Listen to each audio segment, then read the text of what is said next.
governor himself, and on the stretcher for this 9th trip up the hill.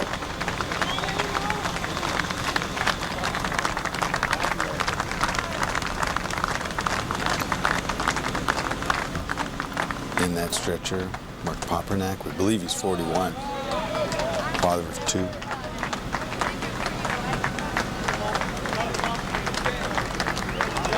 Probably a lot of paramedics out there. There's a stretcher, and it's not the one that has the drop wheels on. They're going, what's he talking about? That's a Stokes basket. Of course it is. So all the medical professionals out there mentally correcting me. Point taken.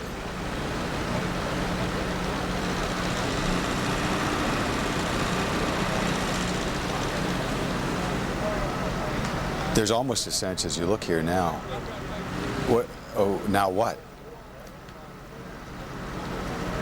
2:45.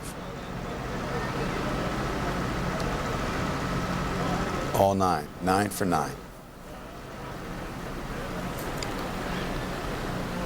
And the governor, who had, after the 8th man came up, come charging down the hill, arms pumping, no doubt may make one more trip down, indicated he was going to thank the men and women who pulled off the unbelievable at the Q Creek Mine.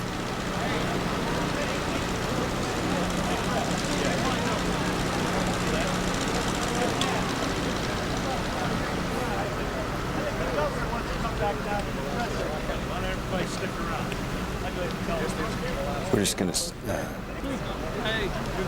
this would be the last time when that capsule doesn't have to go back down. And to the man and the man operating,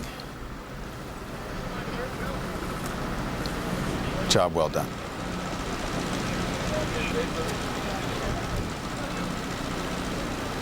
We're going to get that perhaps last word from the podium.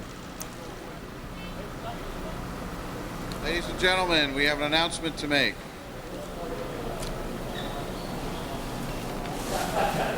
For the last 3.5 days, and I have lost track of time in the last 3.5 days, we have been working for this singular moment. I would like to give Amy the chance to give you the name of the 9th and final miner to come out of the mine. His name is Mark Papernak, P-O-P-E-R-N-A-C-K. He's 41 years old, and he's from right here in Somerset, PA. 2:45.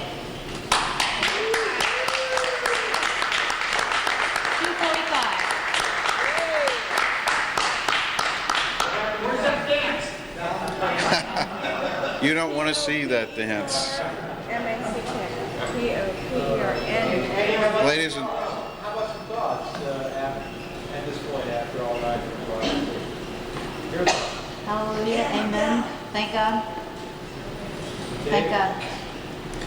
Well, as I said, I mean, a lot of people from a lot of places have been working night and day for this moment. It's incredible to me that everyone from Governor Ridge to the people who served us all food, to the drill workers, to everybody else that was involved in this effort, came out with such a tremendous result.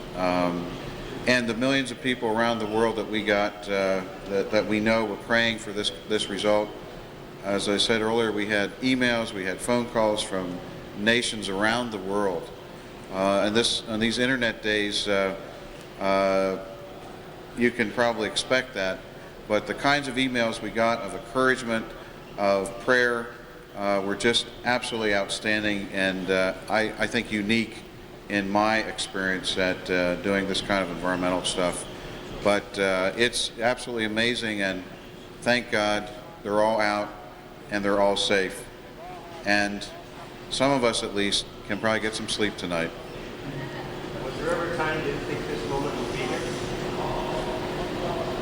I think everybody had some nagging doubts. but I tell you, Governor Schweiker, I think, forced everyone to focus on the task of this rescue. And I think when you went up to see the families and visit them in the fire hall, that really focused your attention. That was probably, for me personally, the most emotional part of this, facing those anxious relatives, seeing what they're going through. You can't imagine what that is. But being up there and having to answer questions about, are you doing enough? Shouldn't you be doing this? Can't you try that? It was also amazing to see them pull together as a community. If you can imagine, they had probably 100 to 125 people at that fire hall 24 hours a day. They didn't leave. That's a tribute to the community spirit here in Somerset County. And it was just an absolutely amazing and unique experience. What happens now? That's a good question. We expect to put out a little bit of a schedule, perhaps in the nature of a wrap-up tomorrow morning, but we're still in the planning stages of that right now. What about reuniting them with the families? The reuniting of the miners with their families will happen at the hospitals, whether it's Somerset or Conemaugh. Have you been able to confirm whether one man is there? Are you able to do that? Not at this time, no. But the plans are for all nine to go to the hospital? Yes, and they'll undergo at least 24 hours of evaluation in the hospital, wherever they are. I'm sorry we don't have the schedule for a little bit later, but we're still working on that. And I'll tell you what, the medical assessment team, the drillers, the assemblers, the people that secured the site, give yourselves a big hand here. I want you to know something. One of the guys we took up was wide-eyed when he got right to the mid-hill, right here at the middle of the hill, because he looked around and saw 200 people and all this equipment. You know what he said to me? God bless America.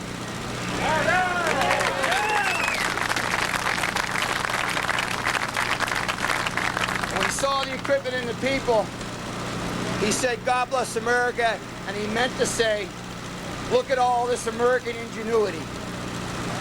It's American ingenuity and teamwork that brought us to this point, and the fact that the whole world knows about Pennsylvania's mining heritage, Pennsylvania's technology, and Pennsylvania workers and their savvy and their commitment and their determination. I just wanted to take a moment to offer those thoughts and that assessment. I'll finish with this. I talked to my kids. We had something planned tonight. Obviously, I couldn't be there. This took precedence. And I said to them, and I'll repeat it for you, all the guys who've been cranking here, and all the guys and the girls who've been cranking for 77 hours. I said to my kids, I'm never going to meet, we're never going to see a more engaged, determined, hard-working, successful group of people and teammates, American workers, Pennsylvania.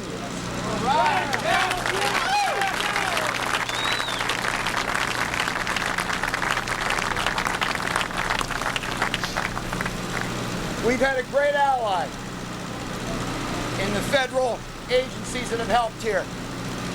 None more prominent or committed than the guy to my left and the folks he brought here. The president committed to me early on. You'll have everything you need. And they sent it. And they sent the best. I want you to welcome and acknowledge Dave with a big round of applause, and he's going to comment too.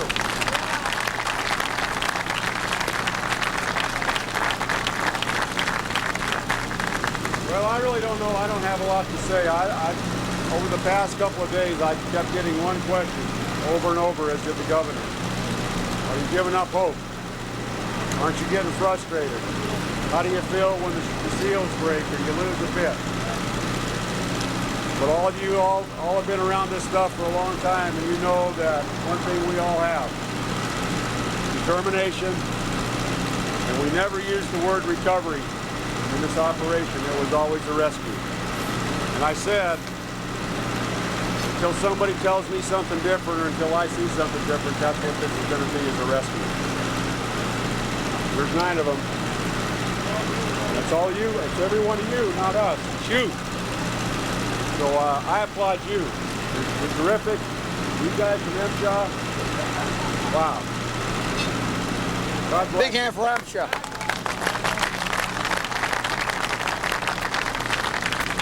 Go get some rest. God bless you all.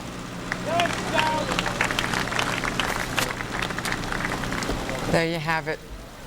Governor Mark Schweiker exemplifying what David Hess was talking about, the catalyst, the team captain, the man who wouldn't let anybody use the word recovery.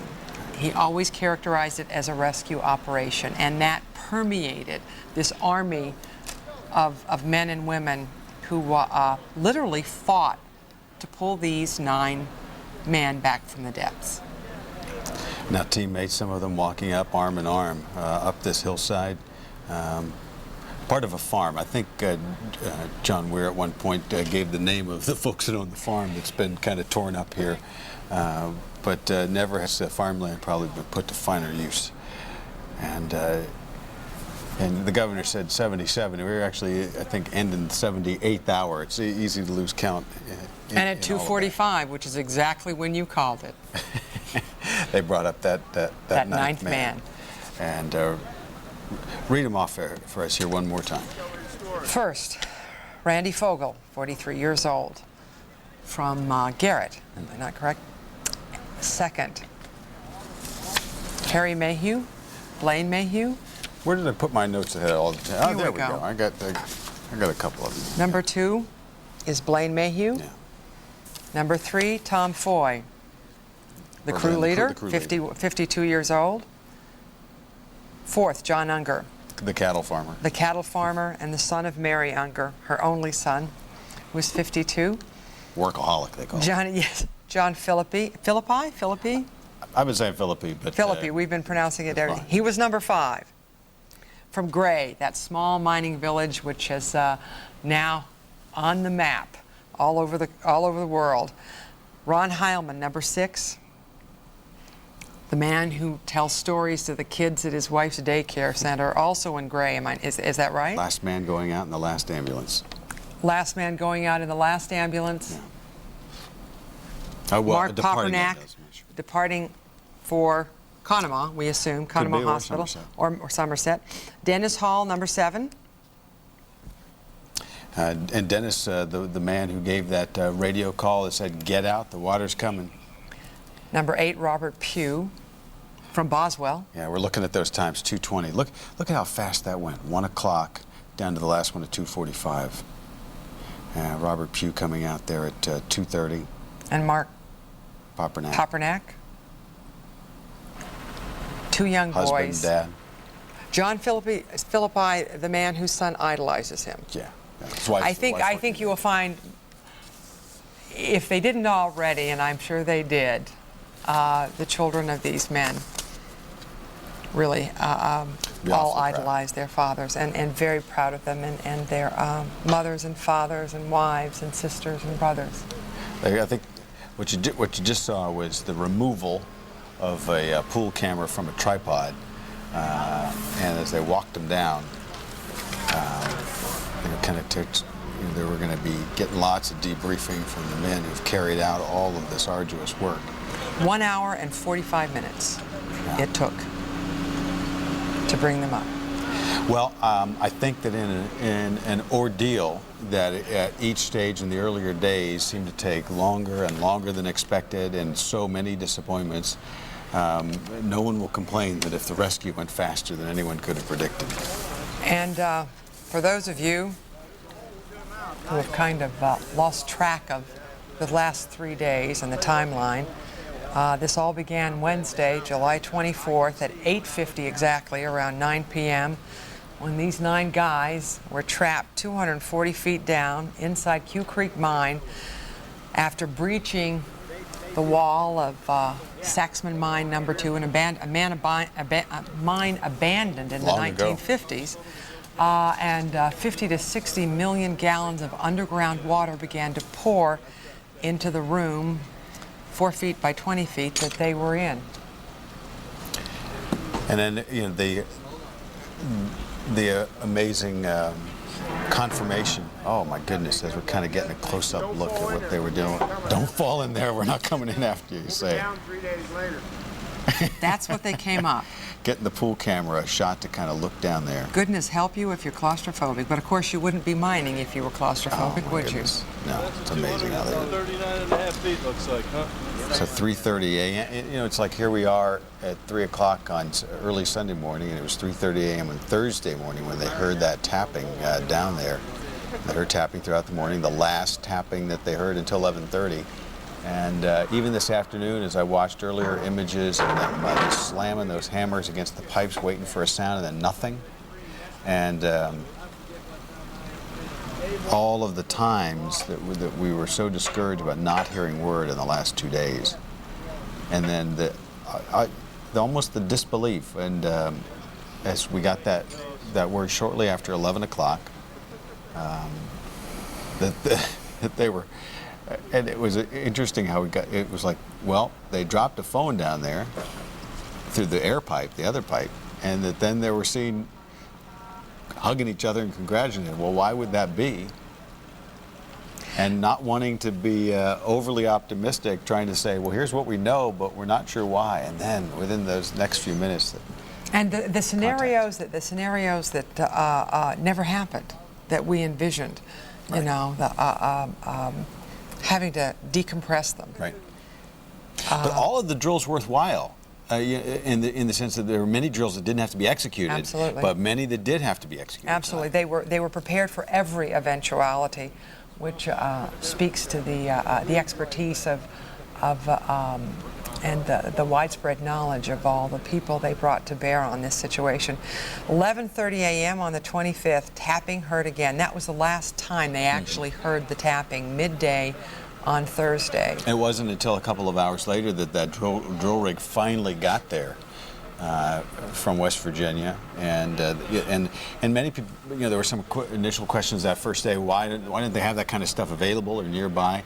These are not commonly used pieces of equipment. They're certainly not used in coal mining. And they're extraordinarily expensive, Yeah. $1 million a pop, Well, and usually used for natural gas, as you Right, mentioned. and they don't sit around. That was one of the things that we learned from Bob Dolan. So when you have one of those big drills, they're in constant use out there and in repair. And we heard from the mine owner, and maybe has a cigar ever been worth savoring so much?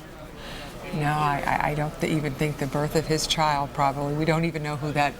No, it's Harry. It says on his helmet. His name. It says is that Harry right there. That's Harry. Yeah. Well, Harry, enjoy your cigar. He has He has earned it, and you can see the mud. A lot of mud, a lot of water. I would think, as I was just thinking about the helmets there, and we had that, and it certainly had, as the governor got up and mounted the side of the trailer there to give his speech, and you think of great inspiring speeches at different moments. President Bush standing on top of that rubble pile the week after 9/11, telling the workers how proud he was on the Friday, in fact, after 9/11, and how clearly proud the governor was at that moment, and saying what bond they share in that moment. And you think, you know, one of the things they're going to share, they're all going to have helmets that they're going to keep and put on a shelf and say, we were there at Q Creek that day when the 9 men came out. Let's listen in here to Dave Lewarski. Well, our role is the oversight of the operation to ensure the safety of the people that are doing the job and to ensure the safety of the people underground.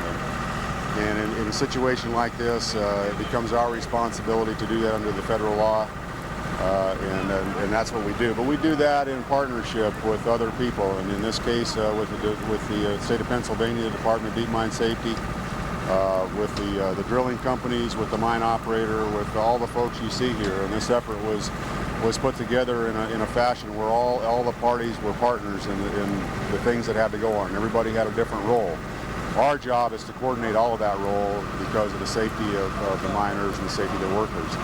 The planning and some of the execution, such as the drilling, becomes the responsibility of the operators, but we oversee that from a safety perspective. So all the activities, all the planning, all that have to go through us for our review, for our engineers or our experts to look at, but also in many cases to offer our advice and our assistance, because we have a tremendous amount of knowledge and experience in this agency with these kinds of issues. We've heard a rescue like this happen maybe 30 years ago. Has there ever been one like this? How would you describe this particular rescue? Well, I can only speak for my time in this business, and I don't know of another one that has occurred like this. I just think it shows a couple of things. It shows a tremendous will on the part of the people that were underground. It shows a tremendous will on the part of the people who were responsible and who took part in the efforts to recover them. And it shows tells a big story about the human spirit. And mining people are terrific people. And I watched today as I walked around the drill site today, and I mentioned this earlier in one of my interviews. I talked to a couple of the drillers, and they looked very tired, as did most everybody here. And I said, "How you doing, guys?" And they said, "We're really tired, and we're not leaving here until it's over." There were so many key moments over these 77 or more hours. What did the camera see when you sent that camera down? Can you tell us what you saw and what that led to your plans? Well, what the camera really only at the point that it didn't really add anything to our plans, other than we got to see the shaft. And let me back up. It did add to our plans. It certainly did. We got to see the shaft walls. We got to see that they were stable. We were very concerned about that because of some of the geologic structure, but it showed a good stable wall. It also showed that we could take the basket down without it spinning, that we could get a straight drop with it, and then we got a chance to see the bottom through the mine. But the big thing is we had 9 guys who were able to help us understand what was in that mine, and that made a big difference. We also had a real blessing in the fact that this water backed off as far as it did and allowed us to go in without having to do some of the things we thought we were going to have to do. It was going to cost us a little extra time, but we still did the airlocks, but we didn't have to go through all the process of doing it every time we went in and out. We were able to open it up and establish the pressure, and had that water not got backed off far enough, we wouldn't have been able to do that. So we had some good things happen in the end, and I don't know how you saw, but this all came together at one time, and that's not uncommon in these kind of occurrences. A lot happened in a very short period of time, and we broke through at 10:30. It's 2 o'clock. There's a great saying, luck is where preparation meets opportunity. You had all of those things going on. There had to be luck, but if not having a model to base this type of rescue on, you had to make a lot of educated guesses, I would assume. Well, there's a lot of science to what we do as well, and we use a lot of science. The airlock, for example, was something that we had seen before. One of our brightest said, let's pump some air down there, and it worked. For some of the average citizens who don't understand all the science, can you break it down or simplify what some of the keys were, some of the key moments or some of the key decisions? Well, the most pivotal decision in this whole thing was when the 6-inch hole got drilled and we applied compressed air down that shaft. That was the pivotal moment that caused us to get the airlock that we were desirous of, and it held the water back in one entry, and that kept the miners that were down there in high ground, kept the water away from them, but it also provided an oxygen source, because they had one area where they could get into, and the rest of the areas were all filled with water. So their oxygen supply would have gone down very quickly. So that was probably the most pivotal decision that was made in this operation, was to get that compressed air down that 6-inch shaft. I've also heard that decision was pivotal because the first day the miners, some of them were ready to give up. Yeah. And when they heard that, can you tell me about what the difference was with that? When they heard that happening, how that changed their morale? Well, certainly. I mean, they knew that the people knew where they had been, and that there was going to be an opportunity. And they made some very key decisions as well. One was that they stayed together, and one was that they found the highest ground that they could find. But I don't know if you noticed, as each one of these guys came up, if you noticed their cap lamps, they made another pivotal decision. They conserved their light sources. Some of them had very dim lights, and some of them had brighter lights, and that was a matter of, I would assume, and I didn't ask them this, but just knowing the system, they took turns with their light systems. And so for a lot of what they went through, they may have sat in pitch dark. And if you've never experienced darkness, if you go in a mine and turn your light off, that's total darkness. And these folks probably did that for a good part of the last 77 hours. Now, Dave, they were together the whole time, this 9? Yes. And what type of area? Can you tell us? I know we were guessing about the table size, maybe a couple of those, but what conditions did they have? From some of the information I had, they had one, we call it an entry, but I'll describe it as one tunnel out of 6 that was still open from one spot to where the coal had been extracted. They had a distance of about 70 feet. So it would, however wide their entry, let's say 18 feet by 70 feet, that's the area that they had to work with. And the pivotal thing was to get that air into them. It did 2 things. It kept the water at bay, but it provided an oxygen source. I know you want to get going. President Bush sends you up here. This is such a great story for America right now. Can you even imagine what it would have been like if it hadn't been this such positive outcome? Well, no, I don't want to think about that. I want to think about what happened here, and that's what I'm going to remember. I'm not going to dwell on what ifs. There are no what ifs. It's what is, and that's why I want to remember it. Thank you, sir. Congratulations. Thank you. You're welcome. There we go. Thank you. Appreciate it.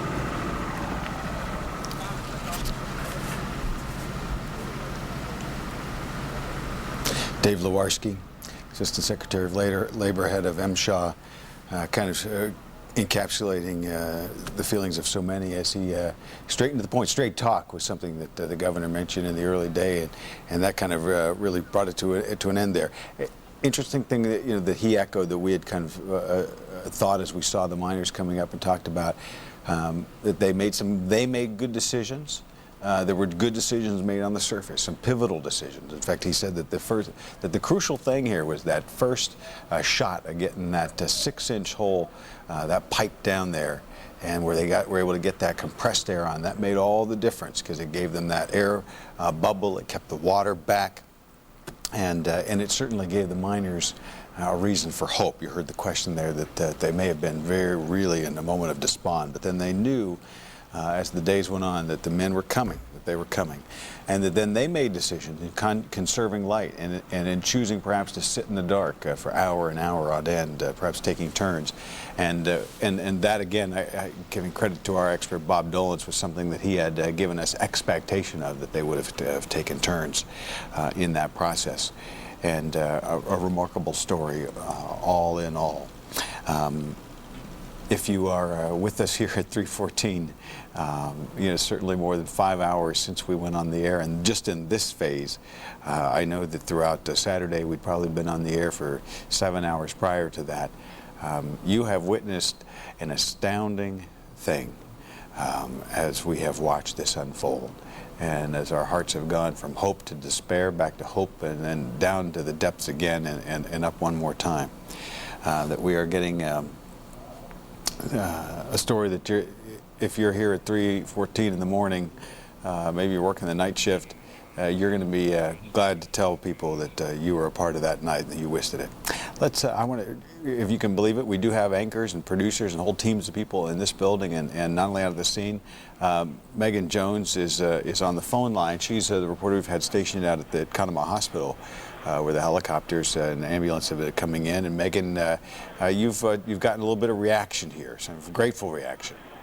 Oh yeah, the Vice President of Conemaugh Health System just read a statement from John Unger and his family, and the statement basically just thanked people. They said that they thanked the Lord, they thanked the state police, they thanked the rescuers, they thanked Governor Mark Schweiker, and they're just very happy and very thankful that John Unger was able to make it out okay. Right now, from what we understand, the reunions are very tearful here. At first, there was a little bit of shock, and that's kind of worn off, and the reality of the situation seems to be setting in right now. In fact, we do know that this hospital is only expecting 6 patients, and it appears that the 6th minor has just arrived to the hospital via ambulance. That's what it looks like here, that he is just coming into the hospital.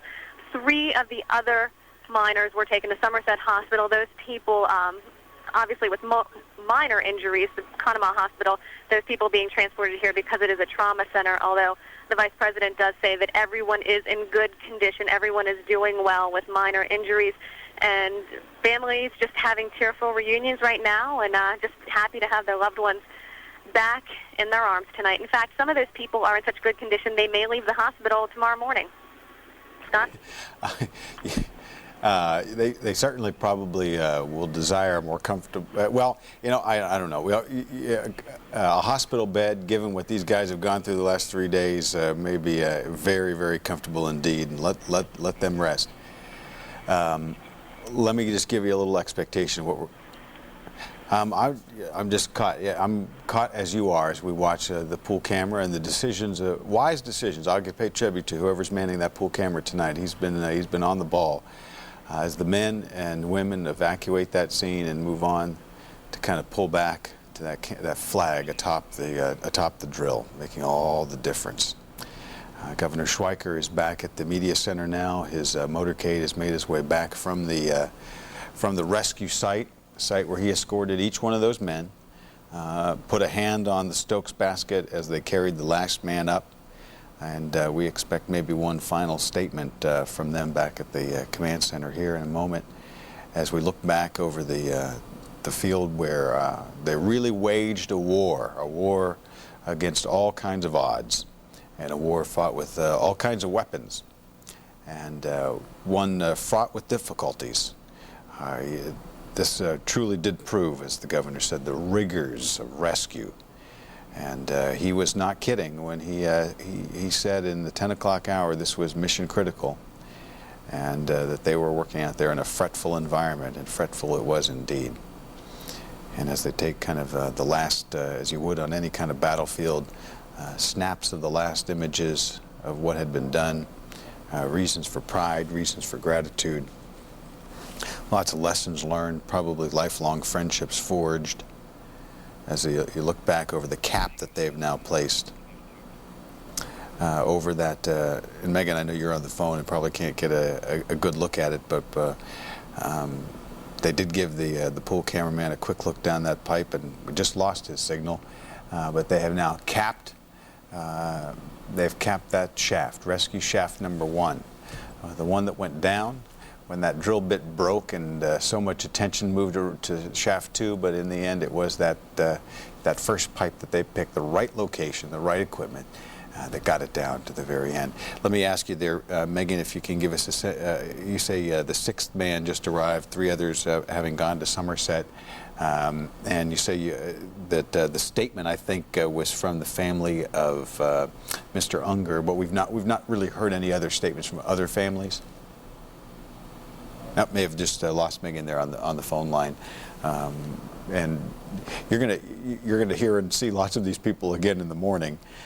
We talked to Michelle and Wendy until late, and we're having Megan here overnight. And Action News, our regular morning broadcast, will pick up in the morning, and lots of people will be back on to kind of fill out all of those details as these teams of people are working with adrenaline. Those moments of exhaustion kind of went to exhilaration. And as we saw each one of these images in that hour and 45 remarkable moments as they came out, I'm amazed that Wendy Bell is still with us at this point. But I'm gonna bring in my new partner as we're waiting to hear from the governor. Wendy, what are you hearing around that media center? This isn't you calling me, is it, Scott? No, that's not me calling you, but okay. It has been at different times today. Well, I tell you what, we're back in the media center. We kind of moved our focus from outside to inside, and at this point, we're just really waiting for the governor to make his official arrival. We understand he's been making quite this is the fun part about being the politician, is to be able to go and shake hands of all of those people, from the biggest person, the man in charge of everything, to being the littlest person, just one of us, offering our support at this point. He's enjoying making a slow, very flashy, ultimately, arrival here. So at this point, we are in kind of a holding pattern. In fact, so he is okay. We're getting word that he is actually here. He's kind of getting the debriefing then before we go on the stage and whatnot. But there was some activity here before. Some people starting to take the cameras down, take the mic flags, their microphones off the stage here, and at the word that the governor was coming back. Everybody is back into position, waiting the official word, and I think the official word is going to be, go home and get some sleep, won't you? So I think at that point, we're going to continue, Scott, we're going to continue our work on this end. We've got Action News this morning beginning now in what? Shoot, I don't even know what time it is. 3:20, so we've got another 3.5 hours to go to put together some phenomenal stories for the people who have missed so much of this overnight, and so we're going to be working all throughout the night on that.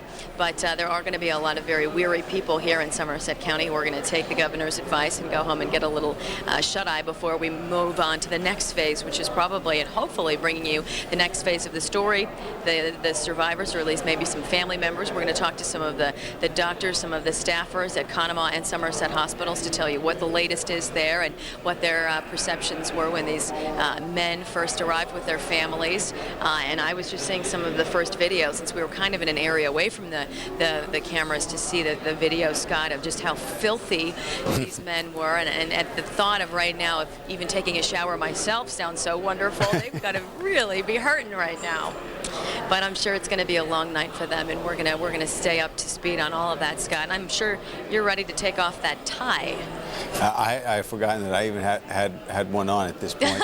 and I'm glad you got a chance to kind of see those images. You kind of sense that as encrusted as they were as they came out, that probably didn't hinder at all those reunions at Conemaugh and Somerset hospitals, as the family members no doubt rushed as doctors were giving access to give a hug and a kiss, and moments that will be long remembered. And am I correct in, Scott, am I correct in that when each man came up, they had the lamps on their hats on? Am I correct in that? Did I see that? Yeah, I saw several of them. Yeah, they weren't all on, but in the initial phases we saw them come up, and I think only a couple had lights that were out. And Dave Lewarski from MSHA, in a statement to the pool camera just as he cleared the scene, said that kind of paid tribute to the training and to the good decision making on the part of these men to conserve their light sources, and that they likely did take turns. Right. And you could tell how inept we would be in that situation, because the first thing you, Sally, Michelle, and I were talking about is, and they've been dark down there for days. Yeah. I think we would have been in dire straits. Yeah, and only one guy came up with his light just slightly dimmed, looking like most of the flashlights in my house.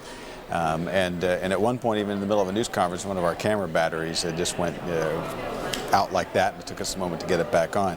And so they had to make decisions not only to maybe move to places of drier ground, but to choose at that point to say, we're going to sit here and we're going to wait. And to hear drilling above, to know, okay, they got that air hole down there, to hear the hiss from that compressed air, and at that point just wait for the cavalry to come. And the cavalry certainly arrived.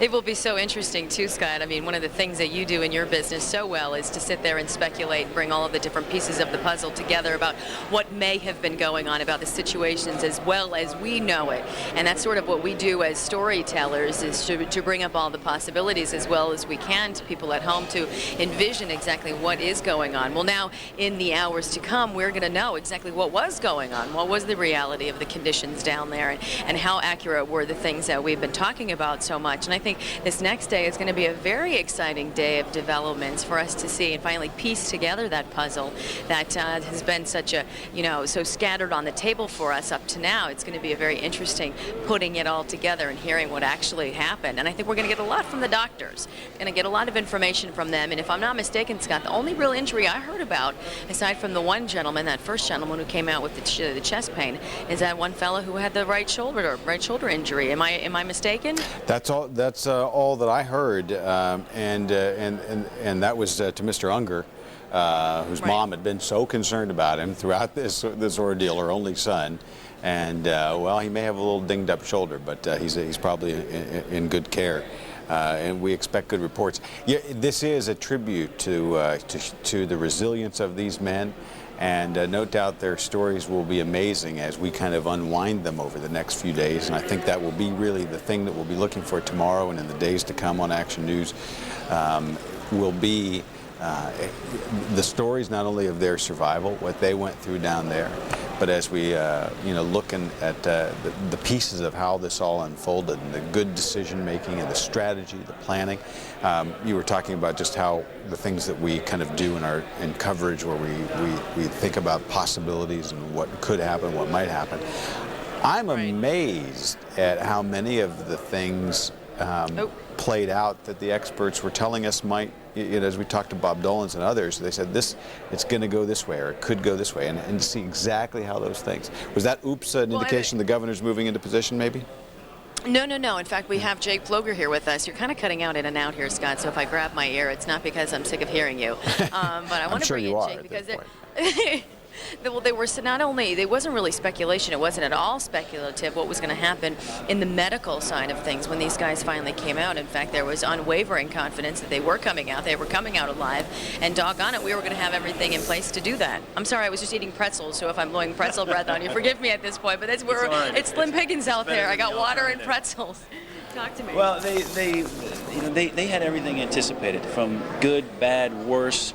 They had every situation anticipated, hence the sheer number of medical helicopters and ambulances and staff on hand to handle any situation. So when it was so bright, when things came out so well, hey, that's easy. It's easy to do that. And we were talking about those decompression chambers, and I had asked Scott, because I was like, did I lose something in the cracks here? Because I didn't hear of anybody needing that at all, and that's right. They didn't even need them, which is a great sign, I guess, with the water being lowered at such a level that, hey, it equalized the pressure, and so they didn't even need them, which is a great thing. Gets them to the hospital quicker, gets their injuries treated quicker, gets them back to their families quicker. And I'm going to look behind us. I'm looking at the time frame. 2:45 was when the last man was brought out. So we're talking about maybe 45 minutes ago. By this point, they should all be at the hospital. Well, I just took a ride up to the site, and we saw the 9th and final ambulance leaving the site. It was probably about 15 minutes ago, 10 to 15 minutes ago. So the final miner should be at the hospital at this point. We also took a ride by the fire hall where the families had been, and the friends of the families, and people were getting out of there. So I think they're ready to move on to the next stage, which is recovery. And we were talking about Randy Fogel being the one who I think was helicoptered to, was it to Conemaugh that he was helicoptered to Conemaugh. Okay, and I'm not sure if he was the only one who was medical helicoptered there, but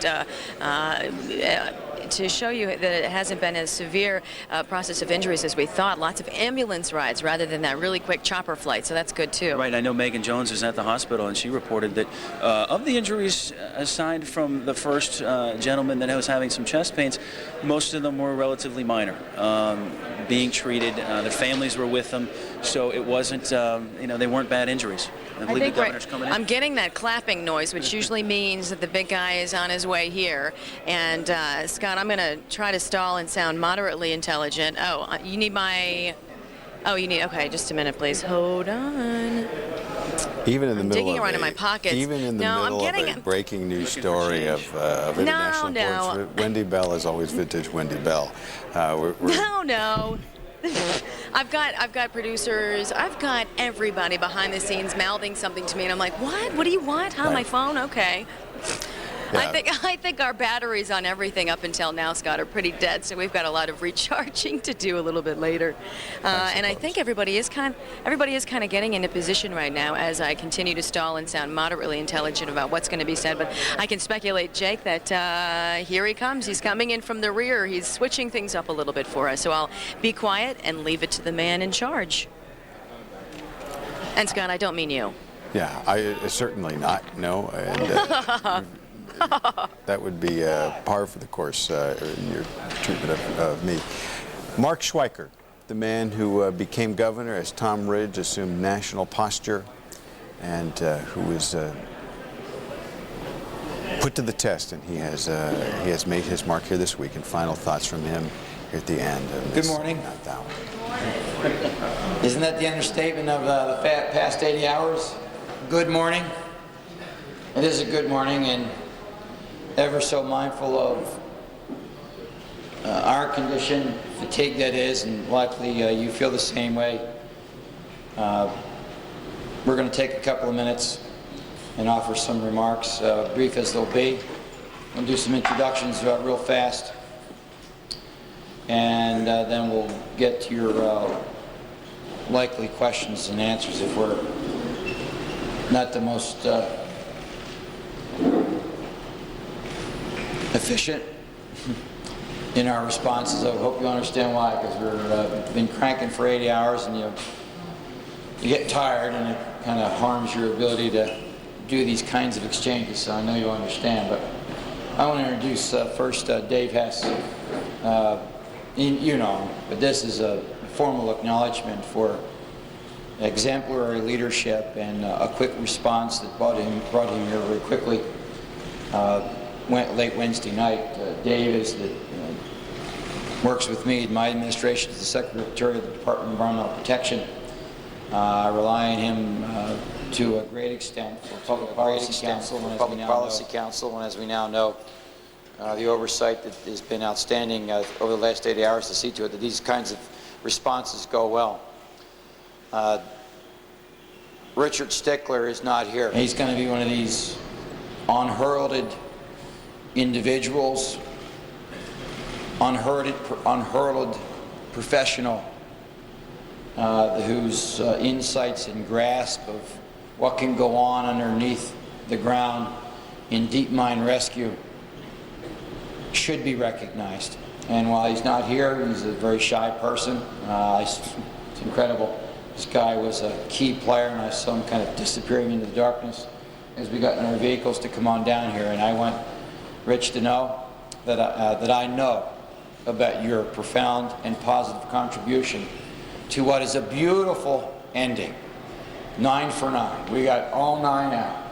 And that is quite a tribute to not just Richard's efforts, but 200 individuals, technicians, welders, assemblers, drill team operators, security people, emergency response professionals that allowed us to carry out this rescue, and for the world to see it be accomplished in such magnificent style makes it a beautiful ending. So that's what I think is right, to acknowledge Dave Hess and Richard Stickler. Speaking of DEP people, you've gotten to know our Hollywood star now. Yeah, we should. Joe Spafoni. If you can spell that after 80 hours into the saga, then you are bright people. Joe, you're a champ. Unforgettable. Dave Larisky of UMCHA within the Department of Labor. His bearing and his gut calls about what we needed to do through this journey are history-making with great impact. And hopefully the families will come to know that they are soon to welcome home their loved ones, and for the 9 miners to be in those comfortable beds. They are in those positions because of so many people down there. But at the top of the leadership list is Dave, and I want to thank you I want to thank you and your prompt response. I want the President to know that this is one outstanding federal leader who saw to it that we needed to have what we needed to get the job done. And I've said that to the President, and I hopefully while the opportunity, he's probably sleeping, and he should be. We should all be sleeping, I guess, at 3 o'clock in the morning. And he's going to come to know that if I have anything to do with creating or conveying that impression. Paul Kunkel is out of Latrobe Hospital. He is a recognized veteran in emergency medicine, particularly in the area of urban search and rescue. You know, Pennsylvania has one of the sturdiest readiness platforms in the country when it comes to responding to crisis and natural disasters, whether they're tornadoes to floods. We have our share in Pennsylvania. We're the most flood-prone state in the country. To being able to draw on Paul's capacity to ready ourselves for the key rescue steps that we all witnessed in the last couple of hours. And Paul is responsible for all of the readiness associated with the medical dimensions of seeing to it that these folks are given immediate attention from when they come up out of that rescue shaft 1. So Paul, I want to thank you for your thoughtfulness and your leadership and your steady presence too. There are others, and I'm at some peril now because I probably will overlook some. But I feel that it's important to offer these acknowledgments and just give you a couple of thoughts about all that's transpired since we were last together. And then I'd like each of them to have the spotlight, so to speak, and give their short statement, and we'll get to your questions. What a beautiful ending. You know, as we turned right to come up just a couple of minutes ago, coming out of the drill site, I saw someone holding a big sign that said 9 for 9. And indeed, it turned out to be 9 for 9. We got all 9 of our guys out. As precarious as the circumstances had become at points, we fought through it, and we were ultimately successful. And it is a beautiful ending, and nothing short of miraculous that we get the 9 up, and other than a shoulder bruise, or as Paul says, a soft tissue injury, and a gentleman who's got some stomach pain that we thought originally maybe it could turn out to be heart stress. Other than those 2, the 7 are fine. They need to get cleaned up. They need some medical attention. But ponder this, for 77 hours, they were in dank conditions, unsure of what awaited them. And at one point, the water was up to their nose and rising. And because of the quick-witted actions, and people like Dave Hess saying, no, we will not be about bureaucratic responses on this Wednesday evening. Let's deploy everything we've got. Let the phone work begin. Bring every asset and resource we can bring to bear, and we will help. And as it relates to the onset of the water, literally stem the tide, because the tide had brought the water up to their noses, and each and every one of them will tell you that. And but for their quick decision to seek higher ground, and then to get those pumps into the ground very quickly, and what will probably go down as one of the more insightful moves in the history of deep mine rescue, to get that 6-inch pipe in there to begin injecting that 190-degree temperature compressed air to begin to grow that life-saving bubble, which Spifoni, and maybe that'll be the technical reference going forward when they've got to work to create such life-sustaining conditions. We got to do a Spifoni, and I say that affectionately, and maybe you, just on that alone, you'll go down in history. But far-reaching, and it did serve to create a life-sustaining bubble that saw to it that we took them out of the mine just a couple of hours ago. And just a remarkable set of circumstances and too many to recount.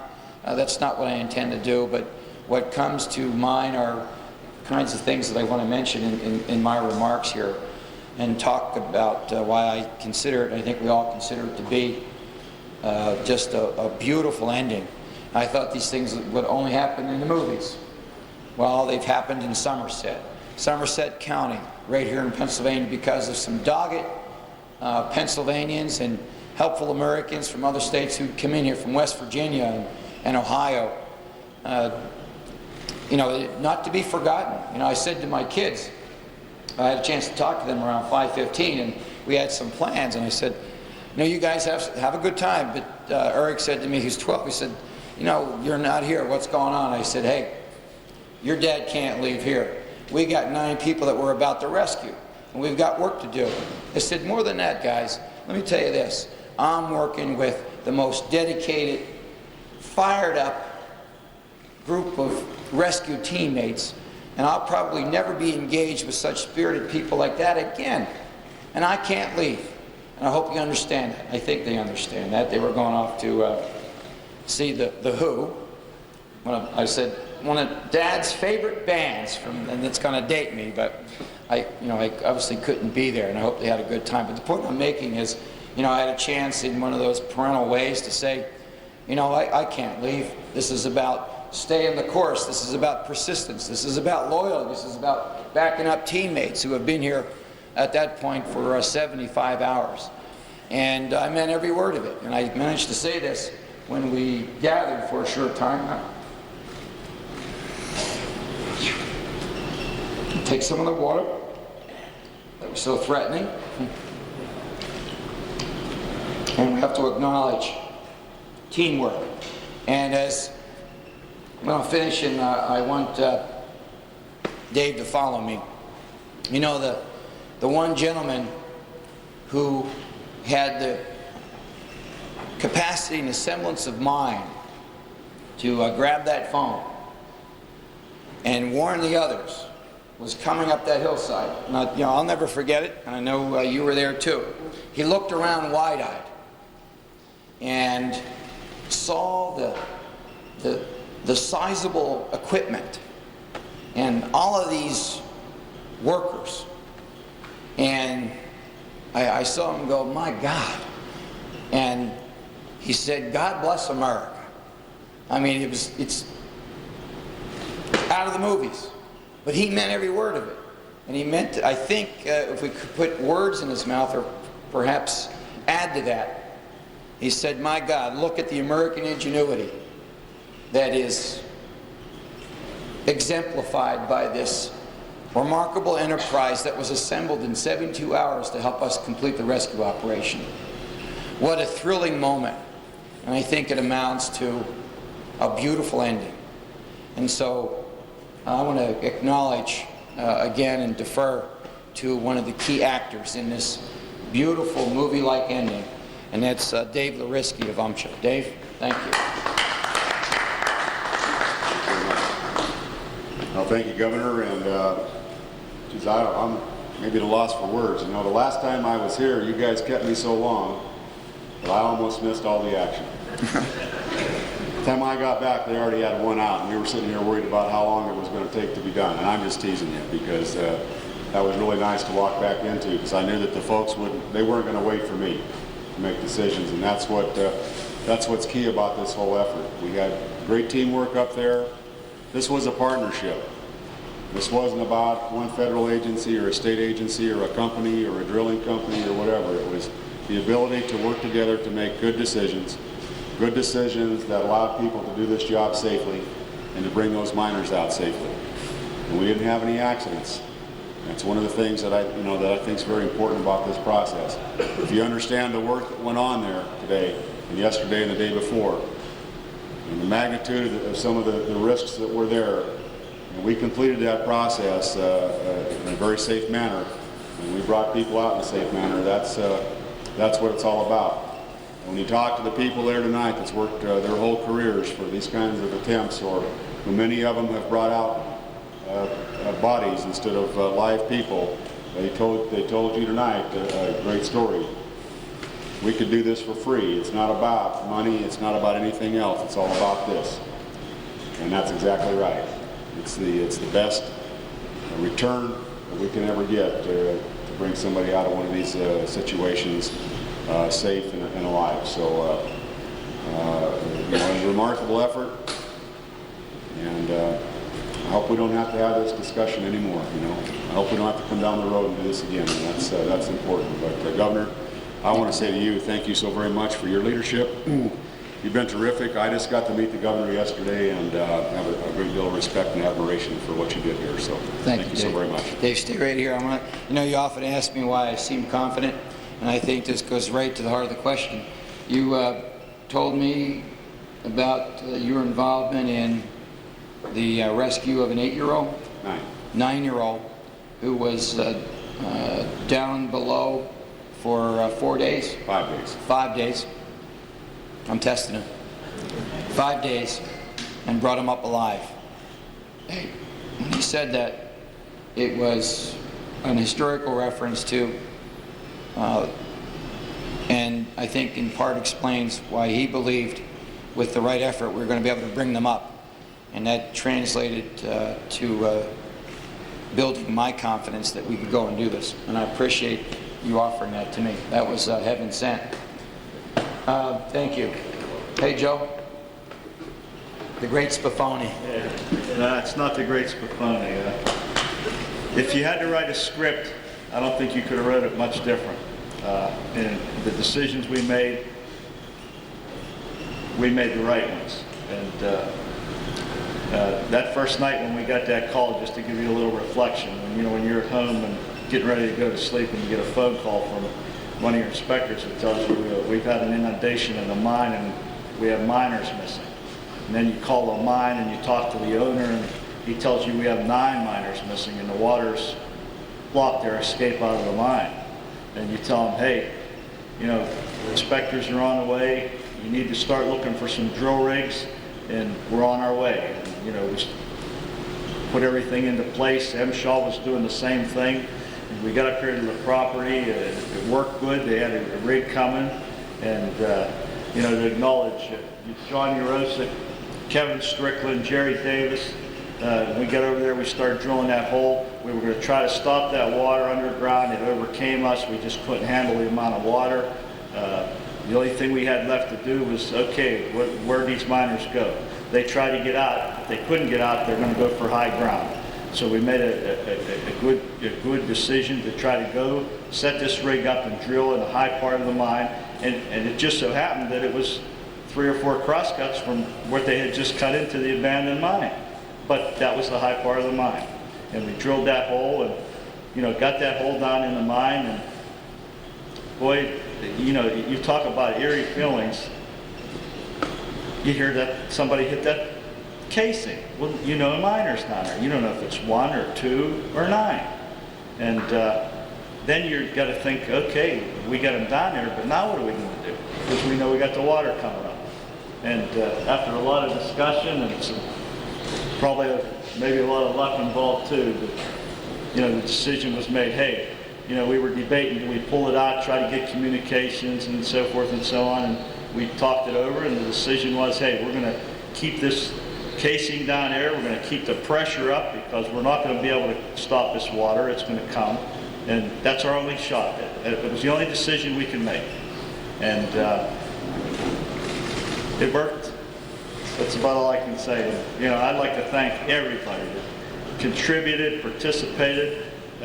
You couldn't ask for better cooperation. Everybody gave 110%, and Governor, you kept our morale up. You never had a doubt, and I thank you for that. Thanks, Joe. Thank you. And I'll tell you the payoff on that decision to sink that 6-inch pipe. I'd explain it this way. We're bringing one of the gentlemen up, and the tapping, the opportunity to tap that pipe, and therefore allows me to allow the decision to sink the pipe. He said on the way up, I knew you were coming. And he knew we were coming because we had already quickly sent down that 6-inch pipe. They found it very reassuring. He was a confidence builder for them. And that's why when he was coming up the hill, he said, I knew you were coming. Goes a long way. What a big payoff. And Paul, I'd like you to comment. Your projections and preparation, just impeccable. Great job. Thank you. Well, my only comment would be that this really, in my mind, is a truly unique situation. This is an inundation in a mine where individuals were trapped in a pocket of compressed air. And although the research that I've done is not exhaustive, I can only find 2 other mines that this has happened to. They both occurred outside the country, and they both ended up with no salvageable people.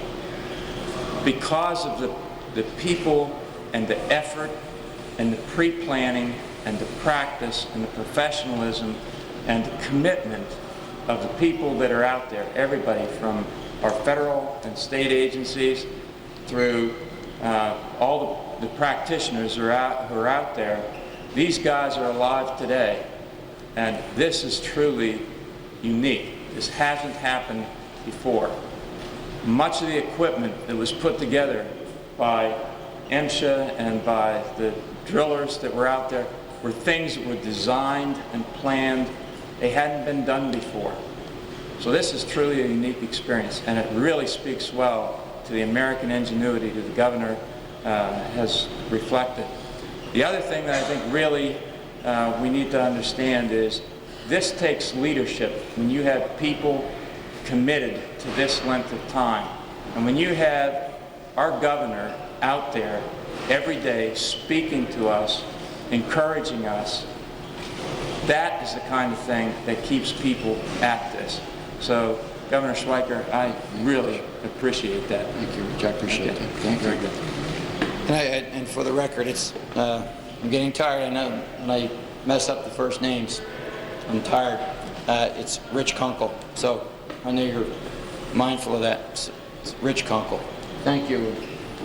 You know, if we made any history, it's because of 200 teammates. We knew how to get it done. So, friends. Governor, the men, all of them, came up clearly soaking wet. Is it your understanding that they may have gotten wet from the water that was used to drill that rescue shaft, or were they in water until they were rescued? No, they were in water. They were actually water in the shaft as they were coming up caused a good deal of them to be wet. They were in an area that they probably were wet to begin with, but they got to an area that was relatively dry for quite a period of time. But there was a significant amount of water coming down the shaft that caused what you saw. So they were not necessarily wet when they entered that cave? That's my understanding. They were in an area that remained relatively free of water for most of the time, but they were wet to begin with. That's correct. Yeah, and keep in mind it's a damp atmosphere, so I mean that's why their feet are in the condition that they are. You know, having been in those work boots and those socks and wet for 80 hours, and they're probably going to have some problems down the road. When you said earlier that at one point the water was up to the end of the boat, is that when they were in the cavern from which they were rescued, or was that previous to that? You know, I don't have the particulars. I just know that one of the rescued miners said that. When you pulled the men out, did they have to go through the decompression chamber, and so how long ago? No. Well, at least as they got to the top of the hill and up to the barn, it was the judgment of the attendant Navy physicians that it wasn't necessary at that point. But I am told, and Rich may want to back out for another remark on this, that it can manifest later. And if it were to be the case, then we would be ready for them, because we moved one of the hyperbaric chambers to Conemaugh Hospital in the event that it did show up later. And would that be right? That's correct. What else did the miners say? They told you they knew you were coming. So many remarks. I probably should have had a tape recorder, but we had other things going on. I mentioned some of the things that stick out in my mind. But keep in mind, too, they weren't exactly interested in speaking. I think they were overwhelmed. They were overwhelmed at the first look at the site. I mean, you look at it at night, just a passerby would say, wow, what a deployment. But they were overwhelmed at the site. I think they were overwhelmed with gratitude. I mean, think it through. And I know that last guy coming up, I know Mark, I forget his last name, but Mark was a pretty grateful man. Down there alone for a few minutes. And by the way, Mark was the organizer of sorts as to the Order of Ascension. The next question is how they decide when they're going to come out. Well, it was based on one's condition. The apparent heart stress made him the first candidate for coming up. And number two wasn't the shoulder guy. Yeah, he was number 3. But I think Mark kind of laid down the order there. Do you know how long they were at? You said it was up to their nose. Did they give you any indication how long they were up in that kind of water? And as we were talking today, you were saying you want to get the water to a certain level. At what point were they dry? Yeah, I don't. I can't clear up that one for you. But Richard Stickler could. That's with the person with whom I had the conversation. How about the size of the area? Did you have any sense for how big an area they were in, and whether it was expanded either by the sucking out of the water or the expansion that pumped it in the... Well, I think we're on the money on where they on that. How big was it? We got into an area that they got into an area. They got in the highest area, and then it was one of the farthest entries. The tunnel was off to the side, and they had an area to work with of about 70 feet by the width of the tunnel, which was, Joe, was about 18 feet. 18 feet by 70 feet by 4 feet high. So they were able to get to that high ground, get back in the back of it, and the pressure lock, the airlock, was able to keep the water level back off of them. That's why we kept talking about this water level having to go back to a certain level, and that was critical. The whole thing started as a mapping problem, miscommunication, 300 feet away. How active of a role will you play in trying to find out what went wrong? Maximum. We will get to the bottom of it. How long is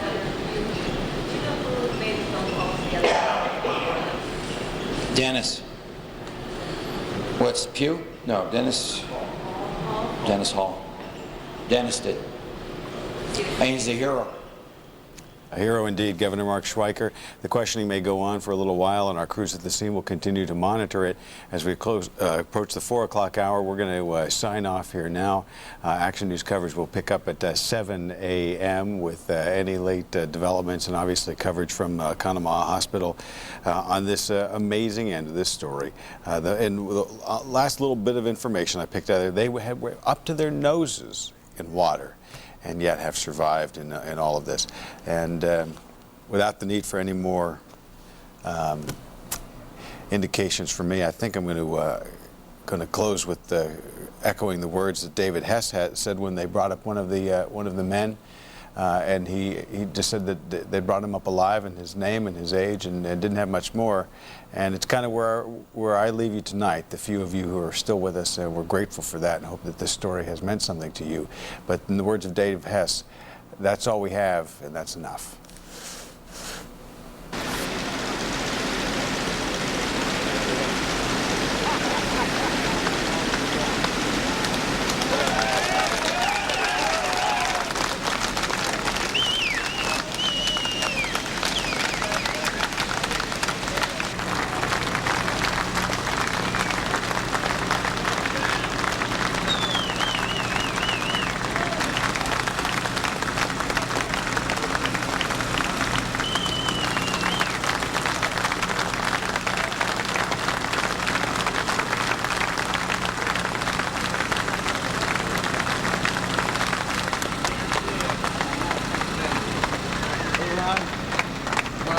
governor, but we've been here for 3 days, put these people together, we're gonna get you.